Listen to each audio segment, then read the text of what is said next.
Hi everybody, Road Warrior 627 back here with you for another video today. And we're going to be doing something a little bit different today. We're going to be doing a full card preview, which is not unusual. But we're going to kind of try to do it pretty quickly. And it's going to be for Saturday, September 3rd at Saratoga. Now, as you might have been following on my Twitter account, I was going to do one for Travers Day, and I wasn't going to do one for this Saturday. I had an unfortunate circumstance come up the week before last, so I couldn't really, I didn't have time or the ambition to do it at that time. Luckily, it was nothing serious. I got it resolved, so that's good. And now we can talk about this card instead of the Travers card. I wanted to do a video of some kind anyway, because I didn't just want it to just be canceled. We'll at least cover some races. And the feature on this card is a race that used to be one of my favorite races. I'm not even going to call it by its real name because I don't think it should be held at Saratoga. I think it should be held at Belmont, or in this case, Aqueduct, even though I think they should be running at Belmont in general. I think the whole tunnel thing is some kind of smoke screen, or they could figure out a way to still run the races at Belmont. Anyway, enough for that. We're going to go through all these races, some of them a lot more quickly than others. Some of them I have stuff for, some of them I don't have stuff for. And I was originally going to be doing this video alone, and I still thought I would be, until I asked if Jack was available earlier today. And guess what? He was. Hi, Jack. Excited to be joining you to talk about the mile-and-a-quarter race at Saratoga that we shall not name. That's right, and we will be getting into that race later in this video. Of course, we're going to go in sequential order. Please go subscribe to Racing Rundown, both the podcast and the YouTube channel, which will be linked down below. Jack's show that he does with Eric DeCoster. It's a must-listen and one of only two other racing shows that I listen to personally. So it's very high quality, and you should give it a listen. Much more high quality than this channel, but I digress. We're going to start here with the first race. It is a maiden mile and 16th on the inner turf. If you know me, I hate these races at Saratoga because they always seem to get wired, or at least lean way too heavily towards the front end, and they could be hard to figure out who's going to the front end. I just am going to shout out two horses I think could possibly be a good price and have a chance in this race. I'm not really giving top picks or anything like that for this race. And one of those two is the two Fly Right. Now, Leah Giamatti's had a very, I'd say, quiet meet, not running a lot of horses, only has one win. But guess what? Everything that Castellano seems to be jumping on that is kind of not known, he's been doing pretty good with. He's kind of been having a renaissance. So look at that, 26 wins at Saratoga for Castellano. That's really turning back the clock after a few years where, let's face it, he wasn't doing that good. The Giamatti numbers, while there's not a big sample size, are very good for this horse. So I would definitely give this horse a shot at 12 to 1 on the line. And then another one is Bill Mott's horse, Good News Rocket, who is making a classic distance and surface switch, sprinting on the dirt, wheeling back in about 2 weeks, or exactly 2 weeks, to run long on the turf. That first race, I would say, was absolutely fake. So let's see what this horse can do on the turf instead.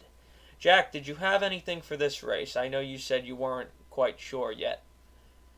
Yeah, I'm just going to mention one horse, kind of a very similar angle to what you were doing with Good News Rocket, and that's General Jim for Shug in this race. The horse, I'm not crazy about the pedigree for going a mile and a 16th. This is a horse by Into Mischief out of a mare that was primarily a one-turn runner, but I think it's worth a try, at least in this situation. Making a distance or a distance stretch out and then a surface switch. So he ran on the 13th of August in a maiden race going 6 at Saratoga on the dirt. And now he's obviously jumping up in distance in this race. So I'm going to take the chance. He's a little bit shorter on the morning line. So, at least in terms of that, a little bit of a safer on the safer side of things. But, same idea as you. Surface switch, distance jump up. Shug generally tends to do better second time out. We'll see what he can do in this race. Okay, thank you, Jack. And with that, we're going to move on to the second race here. And what do you know? The second race is another maiden. And we've got a bunch of horses that are first time starters. We've got a few horses that have run. And I'm going to be keying in here on the 3, 6, and 7 in this race.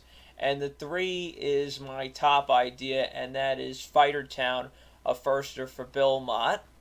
Bill Mott's already come up twice in the span of 2 races. I know that Bill Mott's firsters are usually not that good, but I think from just watching races, he does better on the dirt with first-time starters, so I'd be more interested in here. It's also Godolphin, and you're getting this horse at 10-1 on the line. I'd expect that to not drop too much, and you get his main man, Junior Alvarado. He also has another one with, look, Castellano, with a very excessive work tab here, which is what I want to see. Both of these horses have work tabs going way back, so they seem to be ready. And then Powerful's first, Steve Asmussen, the favorite, ran a good first race with a good trip. Let's see if he can replicate that again. But I don't think anybody's excited to bet him at 2-1. Yeah, I like the 2 Bill Motts in this race. The 3 is the one. The 3 Fighter Town is the one that I prefer of the 2. We'll mention one thing about Parkway, the 6, the other Bill Mott in this race. A royally bred colt by Quality Road out of Lull, who was a stakes performer on her best day, but primarily did her running on turf. So a little odd to see this horse debuting on the dirt. I would be curious to see if a switch in surfaces potentially in the future. Probably this is just a thing if they want to get a race in the horse, and this is what was available. But Fighter Town also for me, kind of for very similar reasons as Andrew brought up, that this horse is obviously well bred, and the price certainly makes it worth taking a flyer on this horse. If you get anywhere around that 10-1 range, at least in my opinion, I think it's well worth the shot. Yep. So we're pretty similar agreement here in the second race. I believe this is the first of 3 very similar races on this card. These 7 furlong maiden special weights. So for the colts, the first race was on the turf. This is on the dirt. I believe there's 2 more 7 furlong dirt races for 2-year-old colts later on the card as well. So here we have the third race out of the Wilson chute, and this is a upper level allowance race. Here, nothing really creative, I guess you could say. I'm just going to mention a few horses I think could run well. First is kind of a long shot, and that's number 2, Capone. This is a horse we were following for quite a long time, and when he finally did win, he didn't win at a good price, but he always seems to show up, and his last 2 races have really kind of made him look like crap, and he's got better races further back. So if he could find some of that back form from Belmont earlier this year, I mean, you could even throw out the turf race. I don't think this horse is a turf horse. So, if you just get rid of the July 1st race at Belmont, this horse actually has a chance based on figures at a very good price of 15-1. And then the other 2 are a couple of old hard knockers that I like. The 7 Perceived for Rudy Rodriguez always seems to show up. And the 8 No Burn. Has No Burn had a hell of a year or what? This is one of the really nice stories of horse racing this year. And this horse is really stepping up. But he's run figures and run times that suggest that he belongs here. So I think this will be perfect for him. It's a good spot. It's an aggressive spot. And I would say No Burn is definitely the best horse in Oscar Barrera's barn. I'm going to take a bit of a shot in this race, and I want to talk about this horse, but I don't want to spend a whole lot of time on him because I do want to get this video along. But I'm going with the number 3 Seal Beach in this race. Now, Seal Beach is a horse who has been around and then some. 9 career starts up to this point. He is for Mike Maker, so listeners may know I always love some Mike Maker. Now, this horse is coming out of a very bad effort at Saratoga last time. in an allowance race. That was on the turf, and that was the first time I think ever in his career that this horse had tried the turf, and primarily before that been a dirt runner. So you can completely draw a line through that last race and go look at this horse's form from 2 races this year and then going back into last year. The other big outlier is he ran in the Breeders' Futurity last year. That was against Grade 1 company, too steep of competition level for him. He's not Grade 1 level. But if we look at this horse's back form through some of his early races, we go to his second ever career start, which was at Saratoga back in August of last year. He was second behind My Prankster, who's a graded stakes winner, and that was in My Prankster's very strong career debut effort. Next start at Churchill in September. Good, decent runner-up effort behind Great Escape, who has had some upside in the past. Not the greatest runner in the world, but not the worst horse in the world. And he finished in front of Call Me Midnight and Giant Game, who Giant Game Breeders' Cup placed Call Me Midnight, a stakes winner on the Kentucky Derby Trail, and then also Surfer Dude, and then one other horse who I will mention from his next start, who he finished in front of in his subsequent start in November at Churchill. He lost to a horse named Epicenter. Maybe you've heard of him before. He was beaten 3.5 lengths, but he was second in that race. And like I said, maybe you've heard of Epicenter before. And then December last start of 2021, he lost to Dash Attack. So this horse was losing a lot of races, but he was losing to stakes winners. And in that very weird maiden race at Churchill back in September, he finished in front of 3 horses that were either graded stakes winners or, in the case of Giant Game, Grade 1 place. Took him quite a long time to break his maiden. Finally did it in July at Churchill, but he clearly is consistent around this 7 furlongs to a mile type of distance. So I'm going to take the chance with him. He's clearly got some good back class, and at 12-1, I imagine that price is going to stay somewhere around that.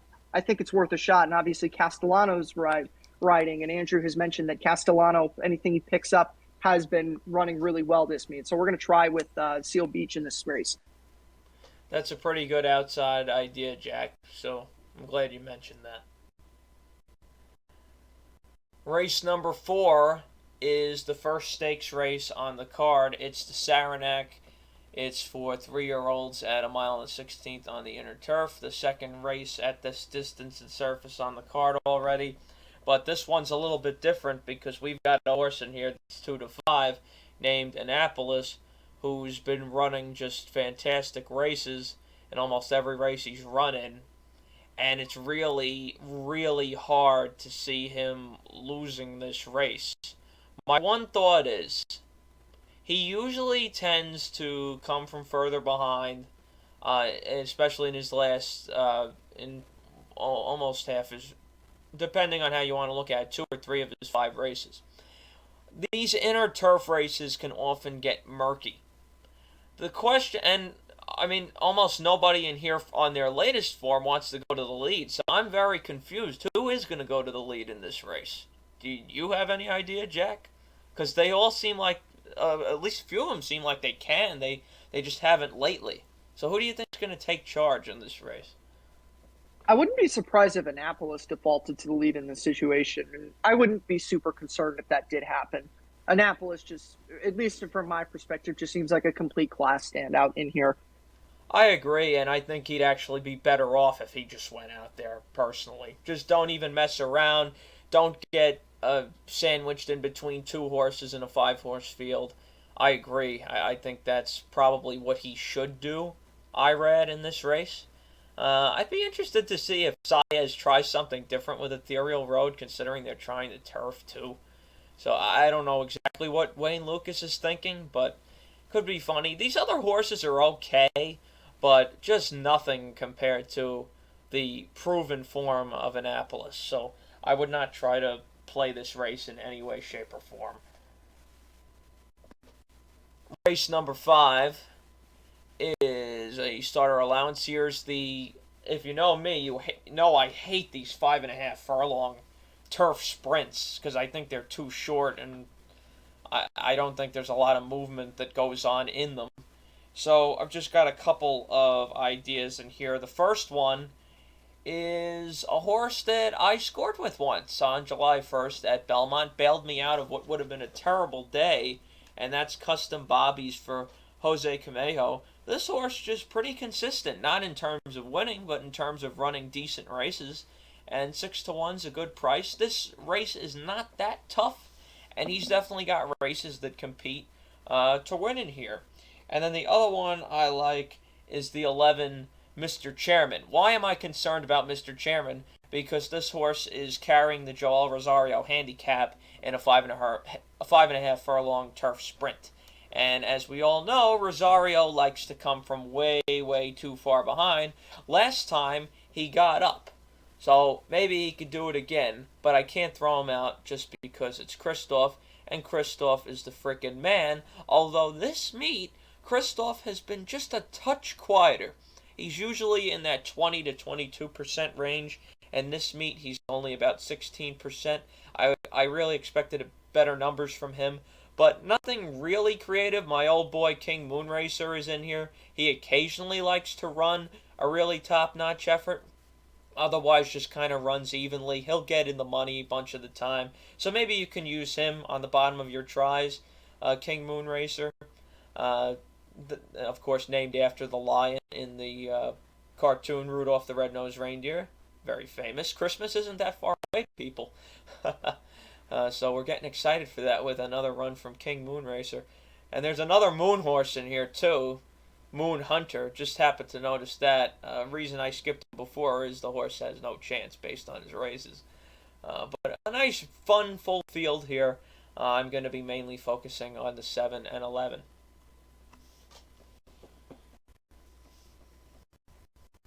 And I don't have anything for this race. This was one of the races that had to get cut for time on my end, unfortunately. Okay, so then focus on the 7 and 11 in your rooting interest.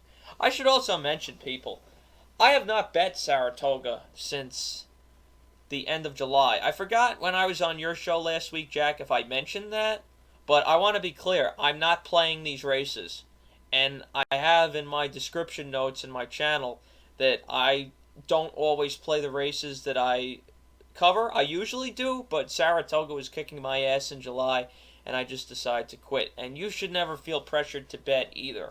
You can put out opinions all you want without betting. It's okay. Don't feel like you have to. Race number 6. Look at this. It's another maiden special weight at 7 furlongs for 2-year-old colts. In here, what do I have? Oh, this is another Bill Mott race. And the one I like this time is the 3 again. Jungfrau. Your guess is as good as mine. I don't really like the Arrogates that much, but this horse gets Jose Ortiz, has some decent workouts, and Juddmonte, just like how I picked Godolphin before, you get a big-time operation here. I'm also going to use the 5 for Chad Brown because he's Chad Brown and he pays me a lot of money. And then Prairie Dunes, the other one for Bill Mott, I'd use as well. See if Alvarado and Mott can get 2 decent winners with 2-year-olds on the card. At least hopefully they run well. But there are a lot of different directions to go in this race. They're pretty much, are they all firsters? No, Wayne Lucas's isn't. But everybody else is. So this is a kind of race I actually don't like because I like something that stands out. And nothing really stands out in here. I guess you could say that, I don't know, why is this horse 5-2? Why is Danny Gargan 5-2? I guess just the workouts? Getting Saez going 7 furlongs? I don't know. I think anything can happen in this race. Yeah, absolutely. This is one of those, if you find something, your guess is probably as good as anything that I'm going to come up with here. So I'm going to go to the when in doubt, go with the proven commodity, and that's Chad with the 5K on, I think is how you say the horse's name. One of the many firsters in this race, and that's really the reason why. When in doubt, didn't really know where to go in this race. You usually trust Chad Brown, especially with these 2-year-old firsters. So we're going to try this horse in this race at a reasonable price right now. We'll see how much money he ends up actually taking, but with IRAD riding for Pletcher and how much money IRAD's been taking this meet, I think it's fair to hope that second choice, maybe if we're lucky, third choice, but definitely second choice, is something we'll probably see with this horse. I think you will get third choice. I think you will, because for this Danny Gargan horse to be 5-2, I think there might be a story. So you absolutely might get third choice on Chad, and that would be great for me and the people that I bet with as well. Another dirt race, yawn, race number 7. I'm tired of these freaking dirt races, especially over a very tiring main track. It almost looks like you're watching just a boring procession when they're coming home. The track is so slow up at Saratoga. I think that if Elite Power runs his race, he's going to win. These last 2 races are just complete standouts. Rosario this time, I don't really worry about him. He's a much better dirt rider, in my opinion, than a turf rider. I don't care what the stats say. That's my opinion. He's coming out of a really good maiden race at Churchill Downs and then a nice allowance race too. I don't really see anybody else beating him if he runs back to either of those 2 races. I guess you could maybe Chad Summers' horse, who is running overseas, is coming off a big layoff. He's got this jockey name that probably won't stay. He's going to come over from Dubai. I doubt that, but we'll see. It definitely adds a bit of intrigue. Everybody else in here, I just wasn't really impressed by. Yeah, I'm not going to mess around in this race. I'm just going to go with Elite Power. Like Andrew said, those last 2 races just against his field make him maybe a step below a standout, but still very difficult to beat in this race. Okay, and with that, we will move on to race number 8. And look at this. Another 7 furlong maiden special weight. Oh, come on. I just want these things to be over. I know there's some people that love the 7 furlong dirt races. I'm not one of them. And this is the one that confused me the most. This is the race where I really don't want Bill Mott. And that horse, Arthur's Ride last time, my dad played him, and he just kind of wilted in the stretch. Then Rocket Can also just kind of did not much of anything. I would go to the outside and go to Pletcher. Not Pletcher's 5-2 second time starter that comes out of the same race, but Fantastist, the first time starter, who has a bullet drill last time out and has consistent works going back all the way to June 12th. Get Manny Franco, who's been having a decent meet against tougher than usual riding competition. Gets a good post almost all the way on the outside. I would go with the 9 in here, take a shot with Todd's Firster. And I'm taking a shot with another firster. That's Instant Coffee for Brad Cox.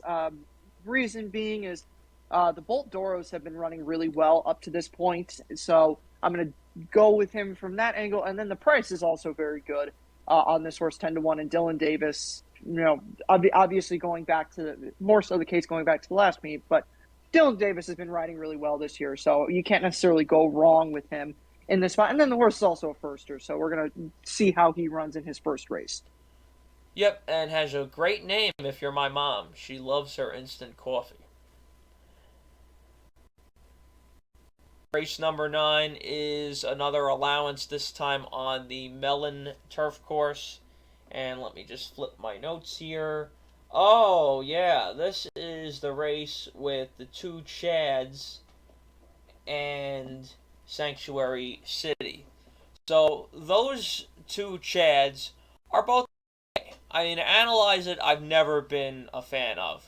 Even all the way back when he was running against Catholic Boy, I was never really a fan of Analyze It. But yeah, he can absolutely win this race. Graded on a curve, I would say, is the better bet. You're going to get a better price, and he's, in my opinion, more consistent, definitely running at lower levels. Sanctuary City just shows up every time. If you don't use this horse in your exactas, triple supers, you're out of your mind. I think the last race he was a little bit too far behind. He came at the end. I think the Forbidden Apple was maybe just a bit too tough, and he still came at the end. I really like Sanctuary City. I'm a big fan of this horse. The problem that all these horses are going to have to deal with, though, in my opinion, is Eyes on Target, the 10. Because Eyes on Target has something that is severely lacking in these Saratoga turf races, and that is positional speed. And this horse is probably going to get a very good trip with Jose, who I believe is the better of the two Ortizes in terms of judging pace and keeping horses closer. So I'd be very, very scared of this horse and leave this horse out at your own peril. So that gives me 4 horses. If I was at the racetrack, I'd absolutely box all 4 of them. From home, of course, I'm not playing at all this Saratoga meet, the rest of it, until they go back to Aqueduct. But if I was there and I was playing, I would use all 4 of the horses I've mentioned.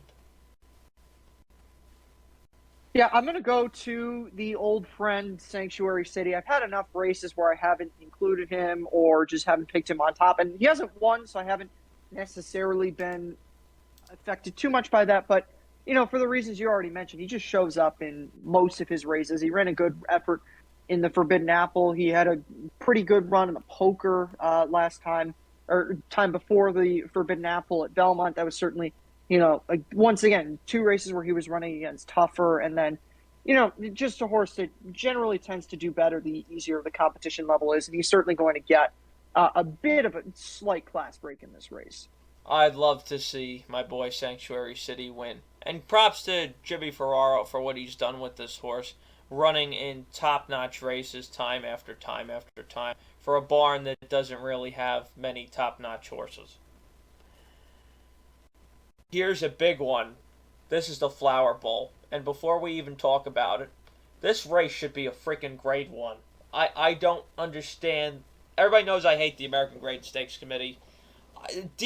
Degrading this race from or downgrading this race from a grade 1 to a grade 2. I just don't understand. You had an absolute master mare win this race last year in Warlike Goddess, and it turns out she's back in it. I don't understand. There are not enough grade 1s in this division already, and you're pretty much supporting the Dumb Eclipse Award voters by letting them vote for just the Breeders' Cup winner in this division, or whoever wins the mile if it's a filly, because there's not enough grade 1s, because these idiot Eclipse Award voters need grade 1s and Breeders' Cup wins to vote for anybody. So the American Graded Stakes Committee is not helping anything, in my opinion, by downgrading this race, and I think it's really bad. Of course, I also think this race should still be downstate, just because it was a Belmont race that I enjoyed for many years down here. But I think the worst part about this is that they've downgraded it. Anyway, and now Warlike Goddess can't even win a grade 1 before the Breeders' Cup. They almost had to try her in the Sword Dancer because of this, and maybe they still should have. Anyway, Warlike Goddess is, 2 to 5? Yeah, I mean, good chance she wins this race. Who do I like underneath? I like the Chads, but I need to shout out one of them specifically. This is Capital Structure. You see this race down here, Capital Structure, back in the COVID era, down at Monmouth? That was the race where me, 2 of my friends in real life, and Sammy, who I met for the second time that day, who's almost always on these shows, we all scored big in this race. This was a Chad Brown long way exacta at Monmouth. A wonderful time. So I've been rooting for this horse ever since. She had a very nice win last time out, closing into an absolutely glacial pace. So I try to maybe get her into the second spot in the exacta, but trying to beat Virginia Joy for second, geez, that's going to be pretty tough.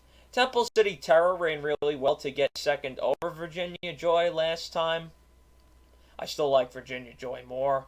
And then Chad's got another one, Marvelous Maud, in here, who's been consistent but at lower levels. I mean, she always seems to get in the money, though, and she does. Her entire career has been in the money. So 20 to 1 is generous there, but unless Warlike Goddess lays an egg, they're running for second.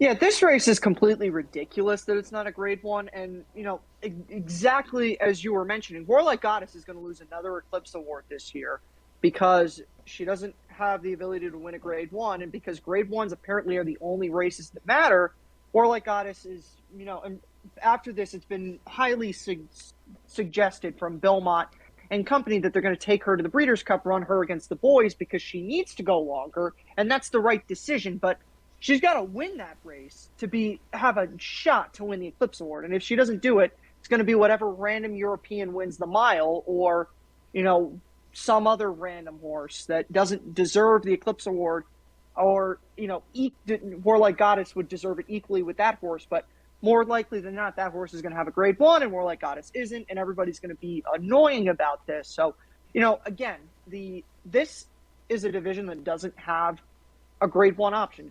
Females going long on the turf, and you can say, okay, well, the New York exists. I don't think 1.25 miles is sufficient enough for saying there's a grade one going long on the turf for mares.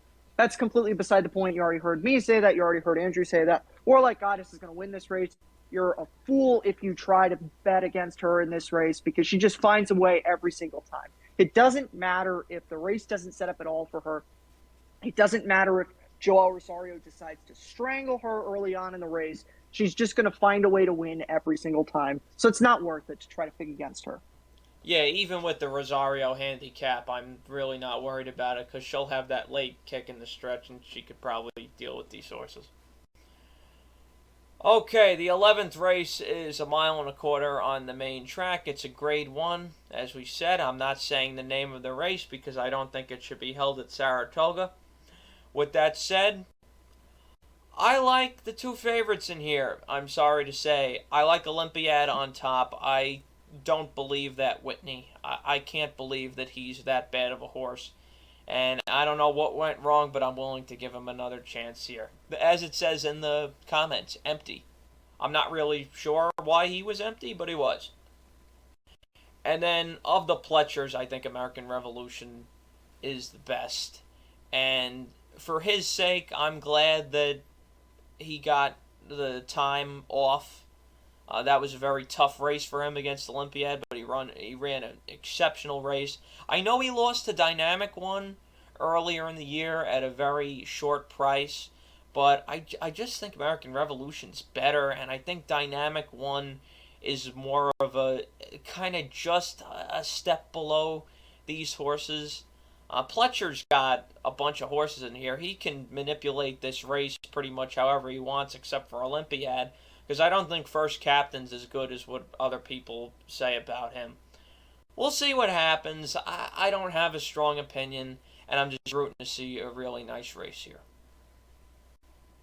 Really don't have much of a strong opinion either, and I would certainly second the point that you brought up about American Revolution and Dynamic One. That was a fake race. American Revolution was going to come back in the New York bred race, the commentator at Belmont that didn't fill, and as a result, they needed to get a start into him. So they just ran him there, and as a result of that, he wasn't at all ready for the race. So that was absolutely a fake effort. And American Revolution is not that much inferior to Dynamic One. And, it's very difficult to not like the top two in this race because, Olympiad pre-Whitney was exceptionally good this year. American Revolution, obviously, tons of back form. Last year was running really strong races. This is very much a figures versus if you don't care about figures race because the top two in here are absolute figure standouts. And then everybody else is just kind of eh. Tax has some figures that are competitive with American Revolution and Olympiad. The problem with those figures are back to 2020 was the most recent time he ran a triple-digit figure, and then you got to go to 2019 to find some of his competitive figures. So Tax is going to have to find some old form in that, and then really everybody else is just kind of a cut below. And I think really in terms of competition level, I don't care about the figures for this race, but I would probably also second even from just the way that they run their races. They're probably second best in this race. I don't have my official pick yet. That's going to be in my preview of this race, which I still am yet to do. But at this point, it's turned into a pick 'em between Olympiad and American Revolution. Yeah, I wish we had more creative things to say in this race. I tried to beat Dynamic One in first captain last time with Untreated, who ran well, but he got everything his own way. And yeah, he'll be a better price than those two if you want to try him again. I just don't see it. It's I think this one thing I will say. I'm glad they finally got 8 horses for this race. They got a decent sized field, and I think these horses, the number of quality horses in here, because these are quality horses, even if I think only 2 of them are top notch. I mean, I think this field is, when you stack it up with Flightline and Country Grammar against everybody else out in the Pacific Classic, I think this is just as interesting a race, and it's a very high quality race. Because out there, besides Country Grammar and Flightline, I don't really like anybody else in that race. So I think that this has just as much potential coming out of it, especially if you ignore Flightline. There's 2 more races on this 13 race card extravaganza, and the first of those 2 is the 12th race, and this is a cheap claimer coming right out of a very big race, which I was surprised to see. I'm just going to shout out my normal connections in here, and I'm kind of surprised that there's 15 to 1 on Shonen. These horses are not good, and that 59 figure is a little bit slow compared to everybody else, but he kind of just went out there, picked it up the second quarter, then got a breather again, and came home in a slow time, but it's been a slow track all meet. So, I don't know, he kind of just destroyed those maiden horses. I think 15 to 1 is a little bit high for that horse, especially for Christophe Clement. Another one that's possibly a player is Patient Capital for Chad. I know this horse isn't that good, and his last 3 races have been disappointing. He gets relief here, big time relief, so I'd expect a better effort from him. And then Midnight Worker. This is a horse that me and my family have been following for a long time, and he's definitely got figures that could make him a player in here. The one concern is the outside post from the Wilson chute, which doesn't seem like the place to be. But if he's hustled up to get position, which I believe he should be because he does have some speed, that'll work for him, and he's also getting class relief in this race. Jack, what do you think about this 12th? Try Mr. Breadwinner, the 3 in this race. He's also a horse who's getting a class break in here, drops from an allowance race down to this level of claimer. So we're going to try with him in this race, 9-2 on the morning line. I'm not going to get super crazy with this race. That's just what I was able to draw from this group. Okay, and now we've got 1 more, and that's the 13th. And we are back on the turf, I believe. Yep, it's another Andy's favorite 5.5 furlong turf sprint. And let's go to my notes in here. Who do I like? I've got 7 and 9 circled first. We got number 7, Rent Control. Yes, this is another race that does not have a lot of standouts. And Rent Control ran a freaking good race last time on July 4th. And I'm willing to try this horse again with a little bit of rest. Eli Dancer for Jose Camejo has run at this distance over this course and ran a similarly good race, losing to Smokin' Hot Kitty. Eli Dancer losing to Smokin' Hot Kitty, who had the unfortunate pleasure of seeing Frank's Art's big, massive butt back in July at Belmont. Oh, wait. No, I have the wrong race there. I'm sorry. I'm thinking about a different race. Yeah, Smokin' Hot Kitty is Clement. That was the Vinditude race that Smokin' Hot Kitty was in. I'm sorry. Shouldn't have said that. Point is, this horse ran a good enough race last time to be a player here. 5 to 1 is okay with a trainer that's been doing surprisingly well this year, who I hadn't really even heard of until this year. And then quick power nap. Here's the actual Clement horse on the outside. I'm just scared that Rosario might be too far behind. Hopefully not. The one race where he rode this horse before in a turf sprint, he was actually close. So maybe he'll do that again. The horse kind of faded that day, but this time get the outside post, and in my opinion, you get a much easier field as well. And of course, this is a maiden claimer that was a higher level maiden, so I will go 7, 9, 11 here in this last race in some form. The 9 in this race, the horse is coming out of a second and a maiden claiming effort going the same distance at Saratoga. Another start going back to the fairgrounds, was also a maiden claiming company back in February. Second there, and then ran in a maiden race at Belmont, as Andrew was talking about. You could say step up in competition and also off a bit of a break there. And this competition level, relatively consistent, fair price on the morning line, worth the chance in this race. Yep, so that is it, everybody, for today's preview for Saturday, September 3rd at Saratoga. It's 13 races. A lot of them aren't that interesting to me, but I definitely saw a couple where there's some opportunities. I don't have much of a solid opinion in nearly any race, but I definitely think that these are good betting races and there's value to be had. I normally don't say that because I'm normally of the fact that a good betting race is one where there's a standout who's a price, not necessarily wide open races, but you know that just from the volume of horses in these fields and the fact that a lot of these races there's not standouts, you're going to get good results if you're right.